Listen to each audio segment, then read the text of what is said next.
everyone, it's Emma, and today I would like to talk about The Final Empire. No, we're not a focus. The Final Empire by Brandon Sanderson. I read this book a couple weeks ago. Actually, it's been a while now since I read this book, but it was wonderful and I absolutely loved it. I wasn't sure if I was going to do a book talk, and then I decided that I really had some things to say. The Final Empire is the first book in the Mistborn trilogy, which was one of Brandon Sanderson's adult fantasy trilogies series. In The Final Empire, we kind of follow two main characters. One is Kelsier, who is sort of a legend. He's very charismatic. People kind of know him by a certain name because of certain things that he has done. He gets this crew together to pull off a heist, basically, which I didn't know this was a heist book going in. If I had known that, I would have read it sooner because obviously, you guys know I love Six of Crows. I talk about it all the time. This had a similar feel to Six of Crows, although I'm sure this was written before Six of Crows. It is also a heist book, which I thoroughly enjoyed. I love heists, heist movies, heist books. I'm down for that anytime. And our other main character is Vin, who is a 16-year-old girl street thief. She doesn't trust anybody, but she kind of gets recruited into Kelsier's crew for this heist, and she kind of infiltrates the nobility of this world. This world is split straight down the middle, nobility and non-nobility. The people who are not nobility are called Ska. As far as I can tell, the Ska are just not noble people. I don't think there's anything different, although I don't know yet because I've only read this first book. Maybe we learn more about that in the later books, not sure.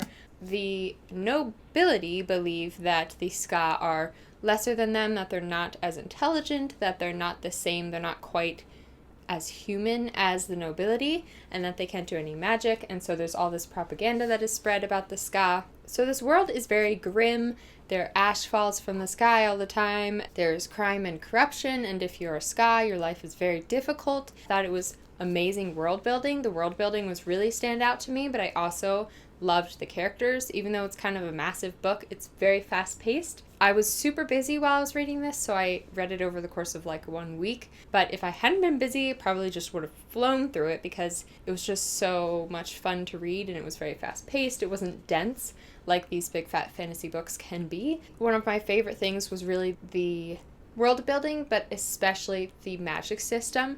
This magic system is not difficult to understand at all. I felt like I jumped right into the book and I just kind of got it. It's kind of revealed slowly through the course of the book, so there's no info dumping. You don't feel like you forgot something or you couldn't memorize it all at once, which I often feel like that with magic systems or world building. In this world, at least in the first book, there's a couple kind of magic wielders, but the two ones that we hear the most about are the Mistings and the Mistborns. Magic is used by burning metal. So you ingest metal, and specific types of metal equals specific types of power. And a misting can burn one type of metal and so have one type of power, i.e. like super strength. But a Mistborn can burn all of the metals, and so they have multiple powers. When I heard this before I read the book, it sounded very vague and kind of strange, but it's actually super specific. Like the types of metals, it's like copper equals this power.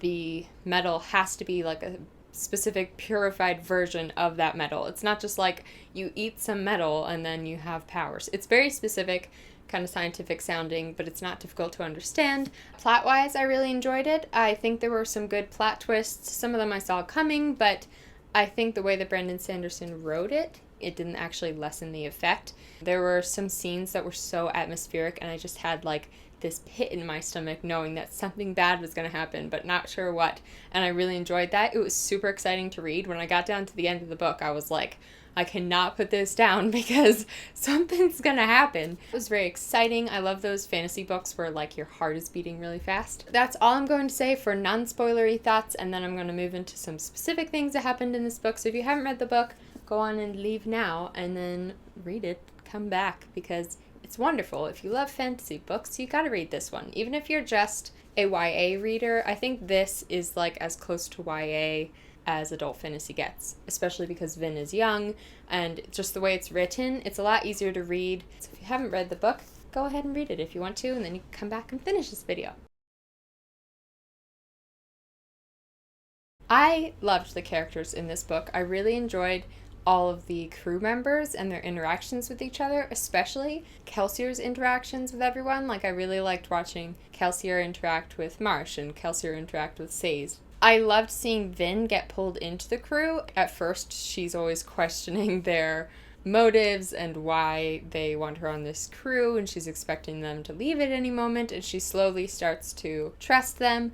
And I really liked watching that. In the beginning, the crew members really know nothing about her life, and slowly, like, they start to figure her out as she reveals things. I actually had no issues with Vin. I saw a lot of people who really didn't like Vin. I didn't have that experience at all. I related to her a lot. I found her internal struggles to be very compelling. I think that the things that were a little bit vague or that seemed a little underwritten were just because it's the first book, and hopefully we'll get those explained in the later books. The only thing that I did think was a little lacking was her relationship with Elend. To me, felt a little bit underdeveloped, or like insta-love. I think because it's a fantasy book, and I don't mind that the romance wasn't focused on very much. I kind of like that I'm all right with that. I'm all right if it's just not a huge focus of the book, and I'm sure that their relationship will mature in the later books, and so it'll become more developed. But like, there was this moment where she said that she loved Elend, and I was like, oh, okay, all right. And then Kelsier was like, yeah, I know. And I was like, oh, all right. I guess I missed that somewhere along the way. Kelsier was definitely my favorite character in this first book. He was hilarious. He was just so charismatic, and like, everybody wanted to follow him. Even when they knew that it was like a ridiculous plan and they were all probably gonna die, they couldn't help it. They wanted to follow Kelsier, and I really liked that. I liked that at first he seems very happy and he has this joy in life, but then throughout the book you kind of start to realize that that's because he's had hard struggles, because he's lost so much, and he just decided that the way to beat them was to smile a lot. And I really enjoyed that part of his character, because at first he seems like such a happy, light character, and then you discover that it's actually depth and darkness that like feeds that. I absolutely cried when he sacrificed himself. I did see it coming. The whole atmosphere of that scene was so great. I loved it. Like, I was so nervous. I had butterflies in my stomach. I knew something bad was going to happen. And there was this line when I realized that Kelsier was definitely going to sacrifice himself. He said something like, maybe I don't have to, or maybe not yet. And I was like, oh, he's planning to sacrifice himself. And having Vin be watching it all play out just broke my heart. The scenes where Vin was at all of those balls, I thought those were really fun. I especially enjoyed them in the beginning of the book, and then she started to like fall for all of the pomp and excitement of being a noble person, and I got really nervous because we saw how Kelsier was like one extreme, but I was scared that Vin was going to go to the other extreme. Like, Kelsier was like, just kill the nobility. They all do terrible things. But then Vin, I think, seemed a little bit naive when it came to the nobility, probably because of Elend and because she'd seen good in them. As soon as we met Elend, I was like, yes, I love this boy, because he was like reading the book at the ball and he didn't want to stop reading to talk to Vin. I thought it was really interesting and unique to have Elend be a rebel only in like a philosophical sense. Him and his friends would debate and talk about how the government is flawed, but it was all in an intellectual way. It wasn't like they're going to actually rebel and change the world. So it was really interesting to see him go from that to being willing to sacrifice everything and actually try and make some change. I shipped Vin and Elend in kind of like a casual way, again because the romance wasn't the focus, which I am a-okay with. I shipped them. I would have been super sad if one of them had died or if they'd like gotten in a huge fight or something. But I feel like I need to see more of them, because I was just a little unbelieving of how quickly Vin got attached to Elend when she doesn't really trust anyone. I don't know if it's because her mistrust of people kind of comes from not peers, like family and people who are older than her, so she has a harder time trusting Kelsier and the crew instead of Elend, who's kind of around her age. I just wanted to see more of their relationship before I'm like super invested in it. But I shipped them, and like, I thought they were cute. I really liked their banter, and I thought they had good interactions and stuff. But the relationship that I cared the most about was really Kelsier and Vin's. Him mentoring her and just their like fatherly daughter relationship was my favorite. When he mentioned his wife and how she had always wanted a daughter and how he would tell her about Vin,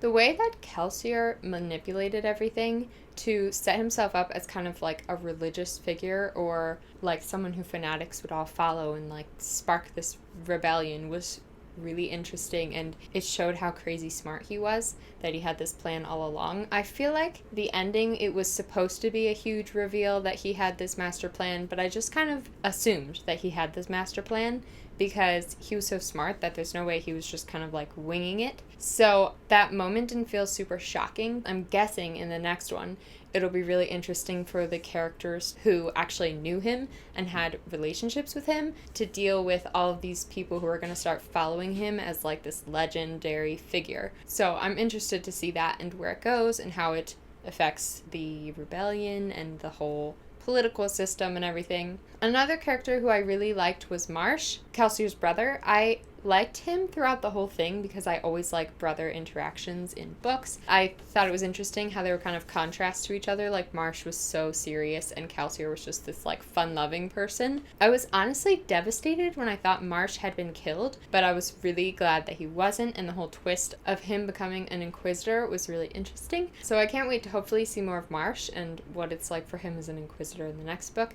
It would be really cool if he became one of the main characters now that Kelsier is gone. My other favorite character was Sazed. I thought that his whole magical system was super interesting and his culture. And he's like this crazy, powerful, mysterious man, but he's also just really kind. Sazed was the silent hero of these books. They couldn't have achieved anything without Sazed. Like, he saved Finn's life, and he was just always showing up to save the day and take care of everything. Also, he interpreted that journal, which became really important. I did not see it coming. I should have seen it coming, but I didn't see it coming that the man who was writing the journal was not the Lord Ruler.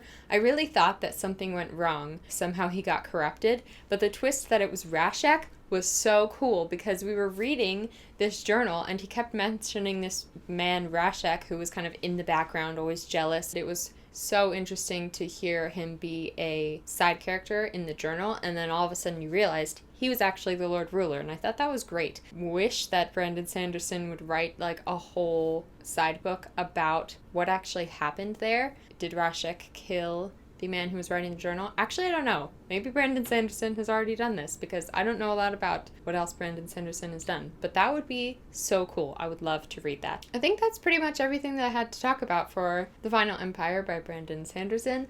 I absolutely loved this book. I just loved the characters, loved the plot, loved the world building and the magical system. So overall, it was great. It'll probably be one of my favorite reads of this year, to be honest, and I can't wait to finish the series. I'm really glad that I liked it because I feel like Brandon Sanderson is one of those fantasy authors who's just kind of a staple. If you enjoyed this video, please subscribe. I'm Miss Emma Reads a Lot on all my social media, which I will link down below in the description box as I always do in every video. Thanks for watching, and I will see you guys on Monday with a new video.